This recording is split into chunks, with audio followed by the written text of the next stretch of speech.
طلاق دے کر بتایا نہیں بیوی کو اور اس کے 2 مہینے بعد ہم بستری کر لی، پھر 1 مہینے بعد اس کو بتایا، اب عدت کا کیا مسئلہ ہوگا؟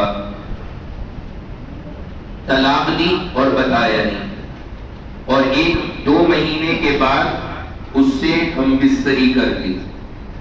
اب یہ دیکھا جائے گا کہ یہ جس ٹائم اس نے ہم بستری کی ہے اس ٹائم تک اس کی عدت تو پوری نہیں ہوئی تھی۔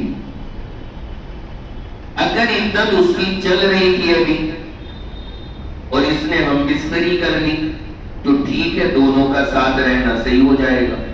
لیکن اگر عدت ختم ہو چکی تھی اور اس نے ویسے ہی ہم بستری کر لی تو ظاہر سی بات ہے وہ عمل جائز نہیں ہوگا، انہیں اپنا نکاح دوبارہ سے کرنا پڑے گا۔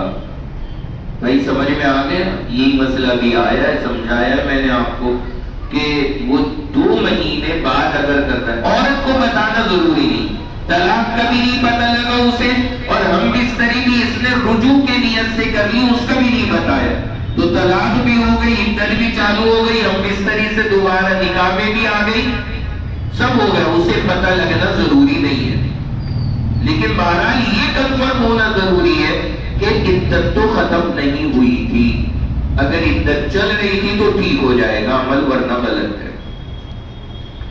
کہہ رہے میں تفسیر میں آتا ہوں لیکن گناہ نہیں چھوڑ پا رہے، پھر سوچتا ہوں کیا فائدہ درس میں آنے کا، مجھے سب کچھ پتہ بھی ہے پھر بھی نہیں چھوڑ پا رہا۔ میرے بھائی جب ایسی کیفیت ہو کہ آپ کوئی گناہ میں مبتلا ہے اور نہیں چھوڑ پا رہا، چاہے کیسے بھی گناہ ہے، ایک مرتبہ کسی اپنے خیرخواہ عالم سے مل کر کے مشورہ کیجیے۔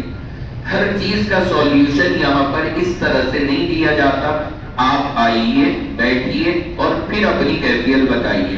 اور ایک بات یاد رکھنا، چاہے کوئی سا بھی گناہ ہو، زنا ہو، چوری ہو، کچھ بھی ہو، شرمانے کی ضرورت نہیں۔ جب تک آپ ڈاکٹر کو اپنی بیماری نہیں بتاؤ گے ڈاکٹر علاج نہیں کر سکتا۔ اپنی روحانی بیماری جب تک ہم علماء کو نہیں بتائیں گے وہ ہمارا علاج نہیں کر سکتے۔ ان کو کھل کے بتائیں ہمارے اندر کیا غلط عادت ہے، اللہ نے چاہا پھر وہ آپ کے حالات کے اعتبار سے جو سب سے بہتر مشورہ ہوگا پھر وہ آپ کو ضرور دیں گے۔ تو اس میں جو بھائی بھی ہمارے ہیں یہ اس میں مبتلا، مایوس نہ ہو، عالم سے ملیں اور انہیں اپنی پوری کیفیت بتائیں، انشاءاللہ وہ آپ کی صحیح رہبری کریں گے۔ شرمانا بالکل نہیں چاہیے، کیونکہ شرمانا تو ہمیں اللہ سے چاہیے جس رب کی ہم نافرمانی کر رہے ہیں، اور اس رب کی نافرمانی سے باز آنے کے لیے کسی سے مشورہ کرنے میں شرمانا یہ کوئی عقل مندی کی بات نہیں ہے۔ اس لیے ملیے، پھر انشاءاللہ وہ جو طریقہ بتائے اس کے مطابق عمل کیجیے۔ کہنے معلوم کرنا ہے اگر شوہر اپنی بیوی سے شراب کے نشے میں طلاق دے تو کیا طلاق ہو جاتی ہے؟ نہیں وضاحت کریں۔ اجی ہو جاتی ہے۔ اگر شراب کے نشے میں ایک جگہ بیان کر رہا تھا، ادھر ہی کہیں اندرا چوک کی طرف کہیں کو مسجد تھی ہے، وہاں پر میرا پروگرام تھا، وہاں میں نے اسی عنوان پہ بیان کیا، یہ ٹاپک تھا طلاق کا اور اس میں یہ ذکر آیا شراب کے نشے میں۔ تو میں نے وہاں پہ کہا، میں نے کہا بھائی لوگ یہ کہتے ہیں کہ عقل نہیں ٹھکانے تھی، تو اگر عقل نہیں ٹھکانے تھی تو گھر میں آگے بیوی کو ہی طلاق دے رہا ہے، باہر پرچون والے کو کیوں نہیں دی؟ تو وہاں باہر پرچون والا بیٹھا وہ ہنس رہا ہے بیچارہ، مجھے طلاق دلوا رہے۔ مجھے بعد میں لوگوں نے بتایا کہ جی جب آپ وہ مثال دے رہے تھے تو وہ باہر ہنس رہا تھا سن کر جملہ۔ بتانے کا میرا اصل مقصد یہ ہے کہ عقل ہے اسے، جبھی تو اپنی بیوی کو جا کے کہہ رہے نا طلاق طلاق طلاق، باہر روڈ پہ پولیس والے بیٹھے انہیں جا کے کہنا طلاق طلاق طلاق، انہیں کیوں نہیں دیتا؟ بیوی کو جا کے دے رہے، اس کا مطلب عقل ہے۔ اسی لیے شریعت نے کہا کتنا ہی نشیڑی ہو، نشے کی حالت میں ہو، کتنے ہی پینٹ لگا رکھے ہو، تب بھی طلاق پڑ جائے گی، لہذا یہ بات ذہن میں رکھیے۔ پھر دیوالی پر مچھلی کھانا اور اس کے کانٹے گھر پر رکھنا کیسا ہے؟ اب شاید ٹائم آ رہا ہے اور مچھلی، اب دیکھیں آپ کے چہروں سے پتہ لگ رہا ہے کہ ہم سب مبتلا ہیں ان چیزوں میں، سب کر رہے ہیں ماشاءاللہ۔ مچھلیاں لا کر کے دیوالی پہ رکھ رہے ہیں، وہ کانٹے وانٹے ڈال رہے ہیں، جنہیں کیا کر رہے ہیں کہ جی اس سے جادو ٹونا نہیں ہوگا۔ ایک بات یاد رکھیں، مچھلی میں، مرغے میں، بکرے میں ان چیزوں کی تاثیر نہیں ہے، اصل تاثیر ہے حفاظت کی، اللہ کے کلام ہے، اس پر یقین بنائیے۔ یہاں جتنے درس ہوتے ہیں یہی تو سبق ہے، توحید کا سبق ہے، اللہ پر یقین پیدا کرنے کا سبق ہے، وہی اگر نہیں ہم کر پا رہے تو کیا فائدہ ہوگا۔ اس لیے مچھلی کھانا کوئی منع نہیں ہے، ان دنوں میں سنا ہے مچھلی کے ریٹ بھی بہت ہائی ہو جاتے ہیں کیونکہ ڈیمانڈ بہت ہوتی، ہر بندہ مچھلی لے جا رہا ہے کہ جادو سے بچ جاؤ۔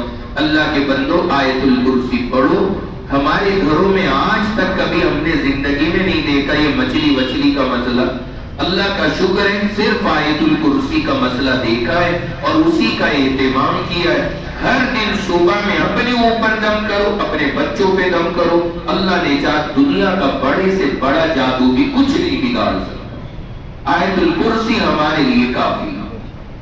تو اس لیے مچھلی پہ پیسے خرچ نہ کریں، اس دن کچھ اور کھائیں، اتنی مہنگی لینے سے کیا فائدہ، بہتر ہے کہ آپ آیت الکرسی پڑھیں اور مطمئن رہیں، انشاءاللہ کچھ نہیں ہوگا۔ کہہ رہے معلوم یہ کرنا ہے جیسے آن لائن بزنس کا کیا حکم ہے، مثلا سونے کا ریال ڈالر وغیرہ خریدنا اور فروخت کرنا کیسا ہے۔ میرے بھائی دیکھیں یہ بات یاد رکھیں کہ آن لائن بزنس کرنے میں تو کوئی حرج نہیں، آپ سامان لکڑی کا، لوہے کا، تانبے کا، پیتل کا، کپڑا، یہ وہ سب بیچ رہے ہیں، کوئی حرج نہیں، جائز ہے۔ البتہ آن لائن جو کرنسی کی خریداری ہے وہ نہ کیا کریں، جیسے آج کل بہت ساری کرنسیاں ہیں جو آن لائن بیچی جاتی ہیں، آدمی کرنسی کو اپنی کرنسی سے خریدتا ہے اور پھر انہیں سیل آؤٹ کرتا ہے اور بیچتا ہے۔ کرنسی کا تبادلہ کرنسی سے نہ کیا کریں، اس کے اندر اصول یہ ہے جتنا بھی بڑھ کر کے آئے گا یا جائے گا وہ سب سود ہے اور حرام ہے۔ جب آپ کرنسی کا کرنسی سے تبادلہ کر رہے ہیں اس میں سارا نفع حرام ہے، اور جب آپ پیسے کے بدلے سامان کا معاملہ کر رہے ہیں پھر جتنا چاہے آپ نفع لیں وہ سب آپ کے لیے حلال ہے۔